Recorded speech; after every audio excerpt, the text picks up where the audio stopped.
শুভ সন্ধ্যা সকলকে। অনেক ধন্যবাদ শ্লোককে সুযোগ করে দেওয়ার জন্য। এত সুন্দর একটা অনুষ্ঠানে উপস্থিত থাকতে পেরে আমি গর্বিত। তো কবিতা হচ্ছে মানে গল্প বলার কি। 200-250 বছর ব্রিটিশরা আমাদের দেশ যখন শাসন করেছিল তখন বিভিন্ন কবি বিভিন্নভাবে তাদের কবিতা লিখেছিলেন। মানে বিষয়টা কবিতা দিয়ে বলা আর কি, অথবা গান করে বলা, অথবা নাটকের মাধ্যমে বলা, যাত্রার মাধ্যমে বলা, সিনেমার মাধ্যমে বলা, বিষয় আসলে একই। তো সেই পুরাতন গল্পই নতুন করে একটু বলার চেষ্টা। অনেক বড় বড় কবিদের অনেক বড় বড় কবিতার ছোট ছোট অংশ নিয়ে কিছু বলার চেষ্টা করছি।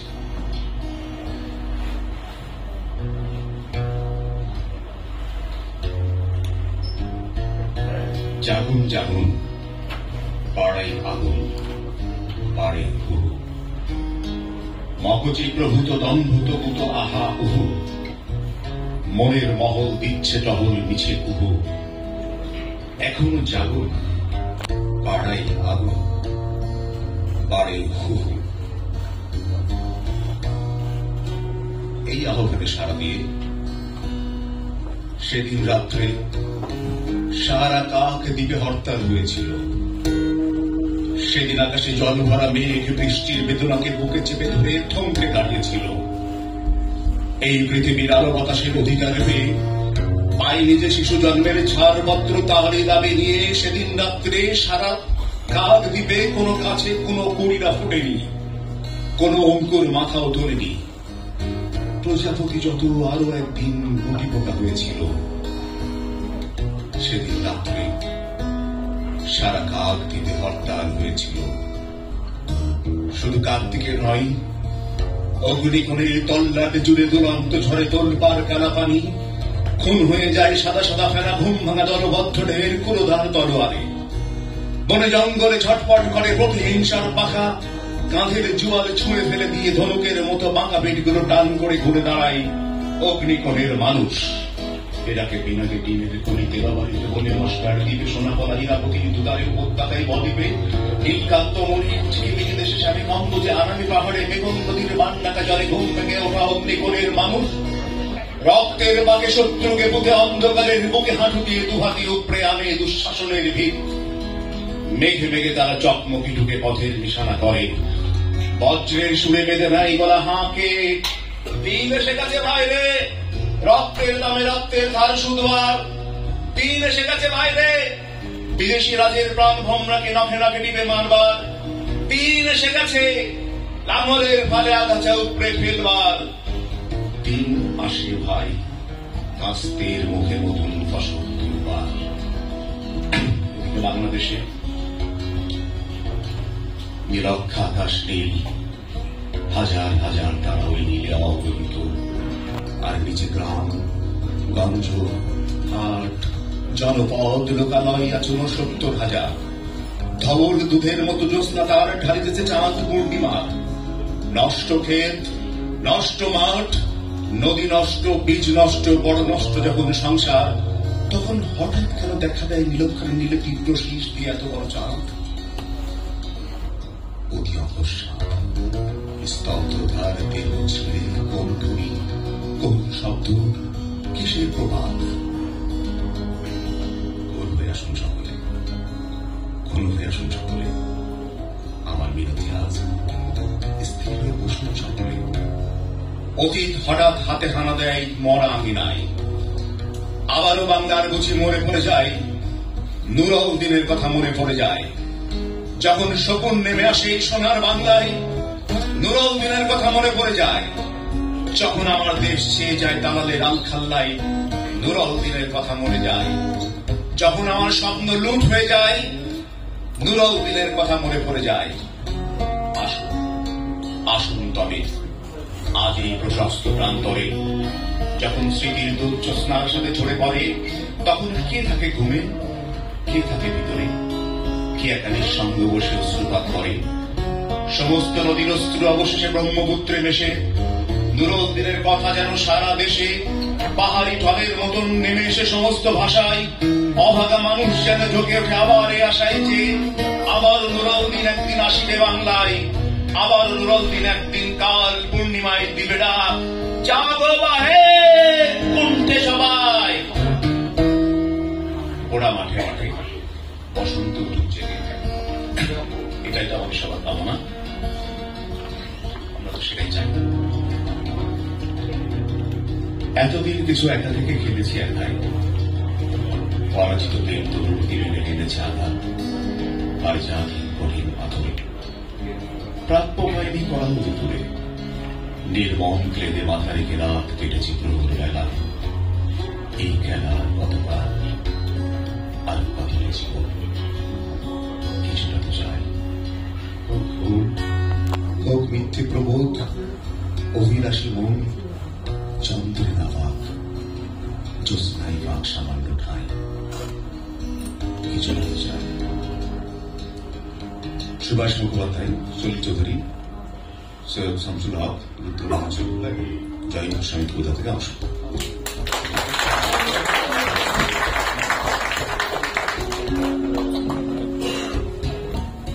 ছেলেটা পুরো দস্তুর সাধারণ, মেয়েটা রূপে ও লাবণ্যে, ফ্যাশনে ও বসনে আগা গোড়া বিশেষণ।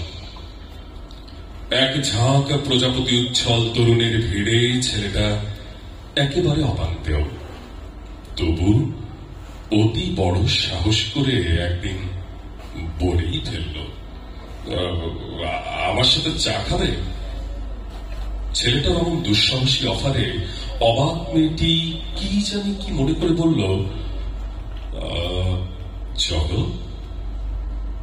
মেয়েটার মুখোমুখি বসা ছেলেটার বুক ধড়ফড়, আড়ষ্ট জিহ্বা চায়ে চুমুক দিয়ে বলল, ওয়েটার, আমাকে লবণ দাও। মেয়েটা অবাক হয়ে বলল, সে কি, তুমি চায়ে লবণ খাবে নাকি? ছেলেটি বলল, হ্যাঁ, আমার জন্ম নোনা জলের সাগর পাড়ে। নোনা চায়ে চুমুক দিলে আমার চোখে ভেসে ওঠে আমার গ্রাম, নোনা জলে ভেসে যাওয়া আমার বাবা মায়ের মুখ।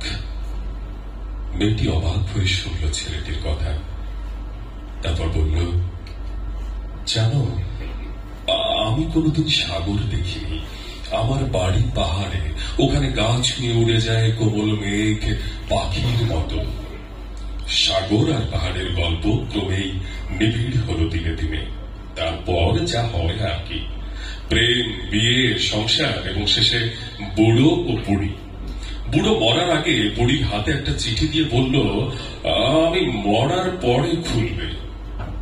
বুড়ো মারা যাবার পর বুড়ি চিঠিটা খুলল, তাতে লেখা আছে, লবণ দিয়ে চা আমি কখনোই খেতাম না, তোমার সামনে থতমত খেয়ে চিনি বলতে যে লবণ বলে ফেলেছিলাম, আর বোকামি ঢাকতে অমন গল্প ফেটেছিলাম, তাই 40টা বছর তোমার হাতে লবণ চা খেয়ে গেলাম। তোমার হাতের লবণ চা খুব মিষ্টি। বুড়ি প্রতিবেশীর বাড়িতে বেড়াতে গেল একদিন, তাকে চা দেয়া হলো। বুড়ি বলল, একটু লবণ দিন। প্রতিবেশী অবাক হয়ে বলল, সে কি, আপনি চায়ে লবণ খাবেন নাকি? বুড়ি বলল, হ্যাঁ, লবণ চা খুব মিষ্টি। কবি আদিত্য অনিকের কবিতা লবণ যদিও মজার, কিন্তু প্রেমের গভীরতা কিন্তু অনেক। যারা আছেন সবাই প্রত্যেকেই কবিতা প্রেমী, কেউ কবি, আবৃত্তিকার, আবৃত্তি শিল্পী। আমি আসলে আবৃত্তিকারও নই, কবিও নই, নিজেকে হং সমাজে বক যথা মনে হচ্ছে। আর এদিকে যা আবৃত্তি করবো ভেবেছিলাম সেটা পাপি ভাই পড়ে ফেলেছেন। তো এখন আমি অন্য কিছু, এমনিতে আমার অনেক ভুল ভ্রান্তি হবে, তারপর এখন অন্য কিছু পড়তে গেলে আরো বেশি কুবলেট পাকিয়ে ফেলতে পারি। তাই ভাবলাম যে যেটা ভেবেছি সেটি আমি করি। আমি পরিবেশন করতে চাই সৈয়দ শামসুল হকের বিখ্যাত কাব্য নাটক নুরুদ্দিনের সারা জীবনের প্রস্তাবনা অংশটুকু। নীলক্ষা আকাশ নীল, হাজার হাজার তারা ওই নীলে অগণিত, আর নিচে গ্রাম গঞ্জ হাট জনপদ। লোকালয় আছে 69,000। ধবল দুধের মতো জ্যোৎস্না তার ঢালিতেছে চাঁদ পূর্ণিমা। নষ্ট ক্ষেত, নষ্ট মাঠ, নদী নষ্ট, বীজ নষ্ট, বড় নষ্ট যখন সংসার, তখন হঠাৎ কেন দেখা দেয় নীলক্ষার নীলে তীব্রশীল দিয়ে এত বড় চাঁদ। অকস্মাৎ স্তব্ধতার দেহ ছেড়ে কোন ধ্বনি, কোন শব্দ, কিসের প্রপাত? গোল হয়ে আসুন সকলে, ঘন হয়ে আসুন সকলে, আমার মিনতি আজ স্থির হয়ে বসুন সকলে। অতীত হঠাৎ হাতে হানা দেয় মানুষের বন্ধ দরজায়। এই তীব্র স্বচ্ছ পূর্ণিমায় নুরুল দিনের কথা মনে পড়ে যায়। কাল ঘুম যখন বাংলায়, নুরুল দিন তার দীর্ঘ দেহ নিয়ে দেখা দেয় মোরা আঙিনায়। নুরুল দিনের বাড়ি রংপুর যে ছিল, রংপুরে নুরুল দিন একদিন ডাক দিয়েছিল 1189 সনে। আবার বাংলার বুঝে পড়ে যায় মনে, নুরুল দিনের কথা মনে পড়ে যায় যখন শকুন নেমে আসে সোনার বাংলায়। নুরুল দিনের কথা মনে পড়ে যায় যখন আমার দেশ ছেড়ে যায় দালালেরই খেল্লায়। নুরুল দিনের কথা মনে পড়ে যায় যখন আমার শব্দ লুট হয়ে যায়। নুরুল দিনের কথা মনে পড়ে যায় যখন আমার কণ্ঠ বাজেয়াপ্ত করে নিয়ে যায়।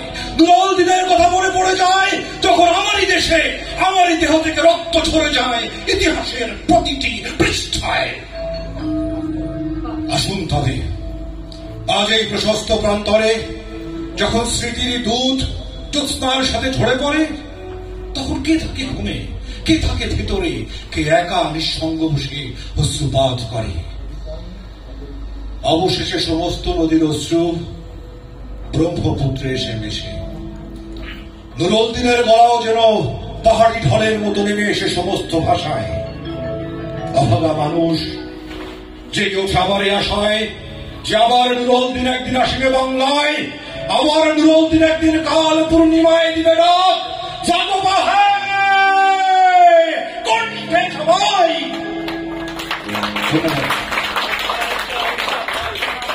যার সামনে কেউ কখনো হাঁটু মুড়ে প্রেম নিবেদন করেনি, বাসে ট্রেনে কেউ অপর দৃষ্টিতে তাকিয়েও থাকেনি আমার দিকে।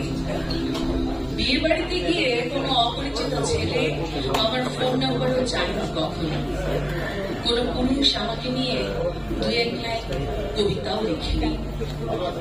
কখনো জীবনানন্দের বনলতাশীল হয়ে ওঠা হয়নি আমার।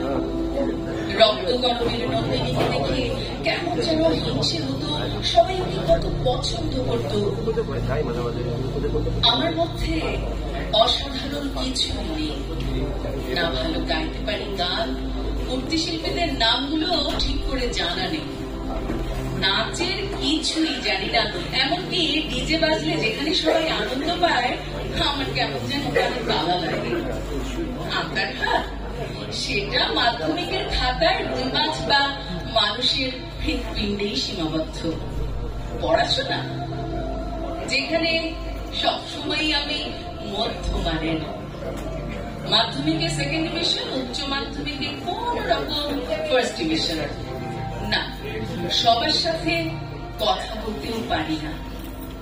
আমার জন্মদিনে কখনো বন্ধুরা কেক এনে সেলিব্রেটও করেনি। কলেজের সিনিয়র দাদারা আমাকে নিয়ে কখনো বেশি একটা আগ্রহ দেখায়নি। ইউনিয়ন সেটাও করা হয়নি। হারে জোর গলায় কথাই তো বলতে পারি না।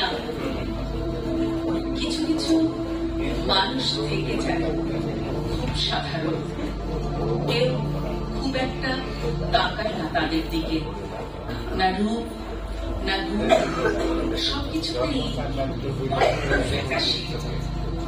কিন্তু আমাদেরও গল্প থেকে যায়, কিছু না বলা কথা থেকে যায়। সবাই না খুব সহজে মিশে যেতে পারে না, সবার সাথে পারে না, সময় লাগে। এরকম একটা দুটো সাধারণ মেরমেরে মানুষ থাকা দরকার। সবাই স্মার্ট বুদ্ধিমান হয়ে গেলে তো এর বিপরীত শব্দগুলো অকার্যকর হয়ে যাবে।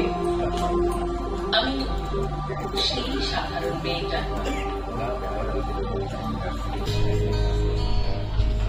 আমি কিংবদন্তির কথা বলছি। আমি আমার পূর্বপুরুষের কথা বলছি। তার করতলে পরিমাটির সৌরভ ছিল, তার পিঠে রক্ত জবার মতো ক্ষত ছিল। তিনি অতিক্রান্ত পাহাড়ের কথা বলতেন, অরণ্য এবং সাপদের কথা বলতেন, পতির জমি আবাদের কথা বলতেন।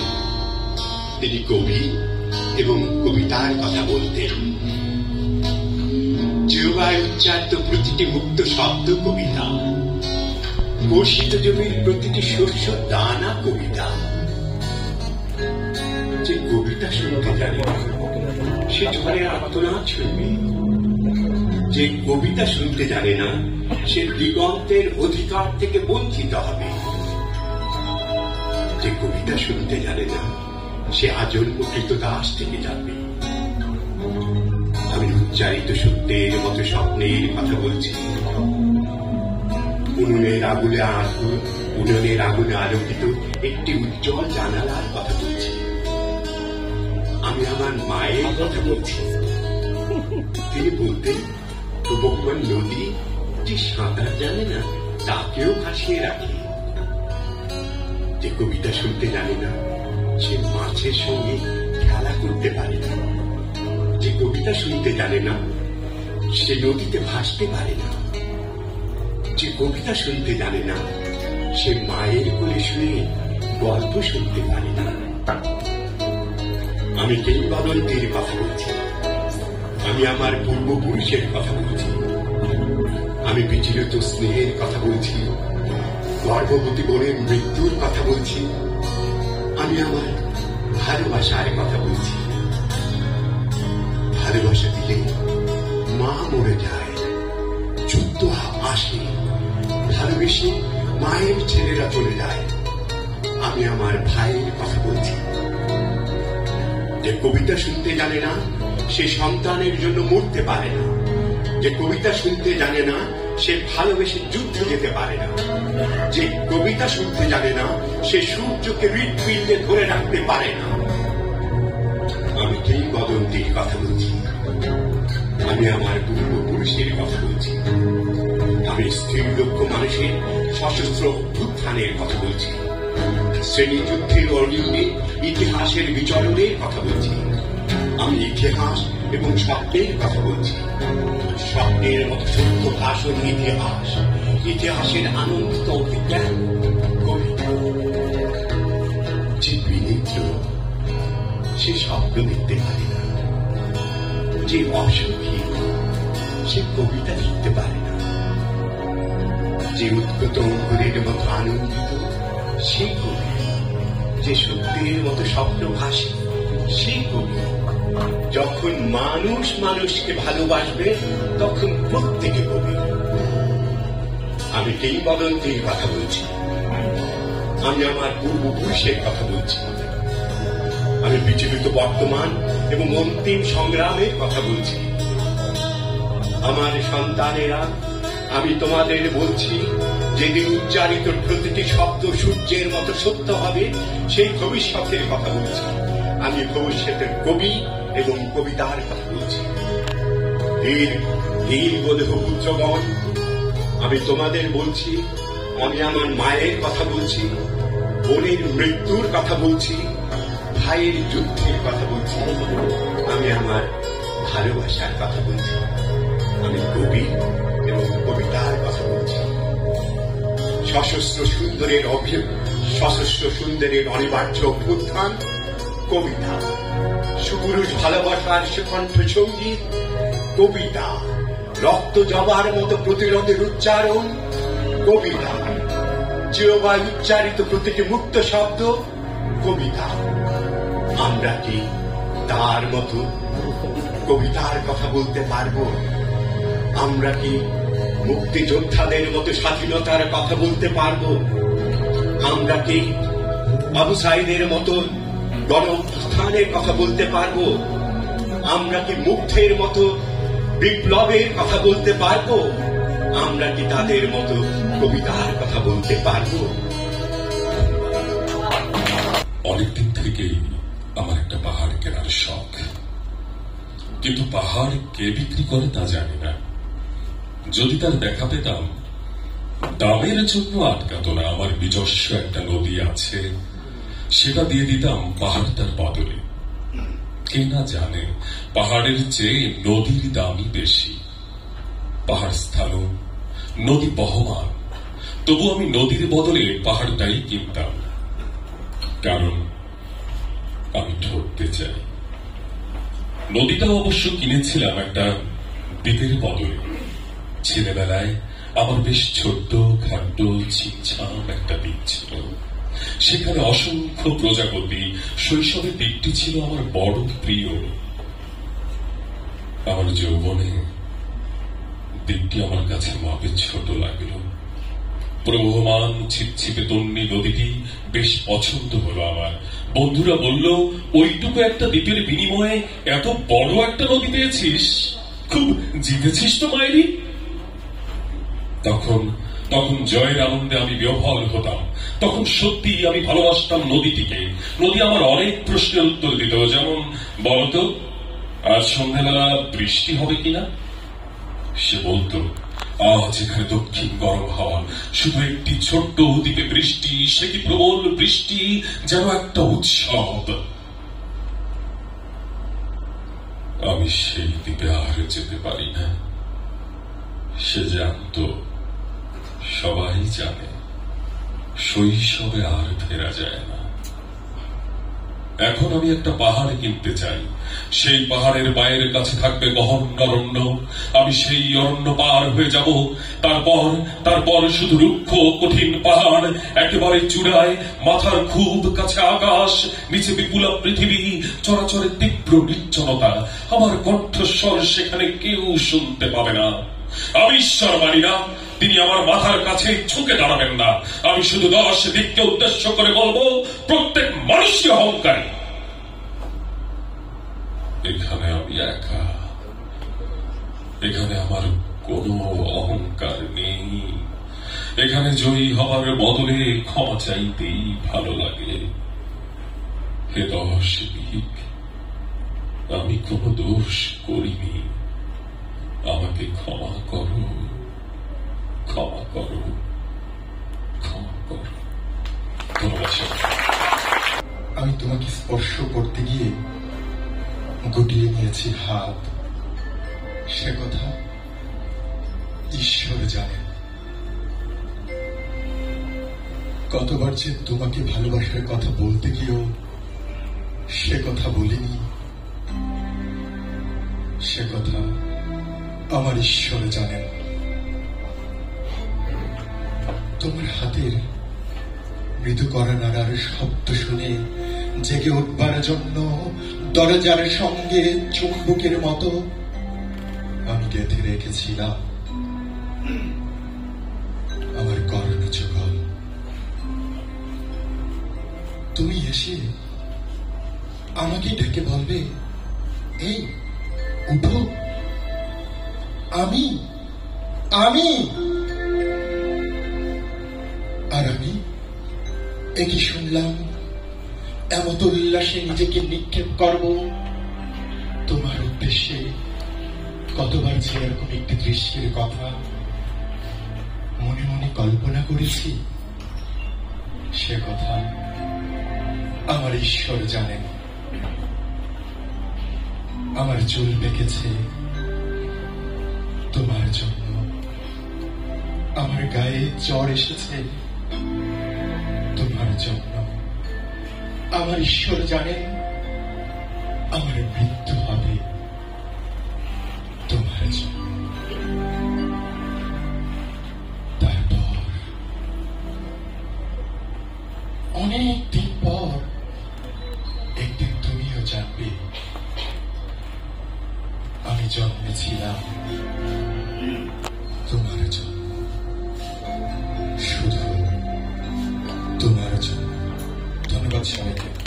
আমার মায়ের কথা বলছি। কখনো আমার মাকে কোনো গান গাইতে শুনিনি, সেই কবে শিশুরাতে ঘুম পাড়ানিয়া গান গেয়ে আমাকে কখনো ঘুম পাড়াতেন কিনা আজ মনেই পড়ে না।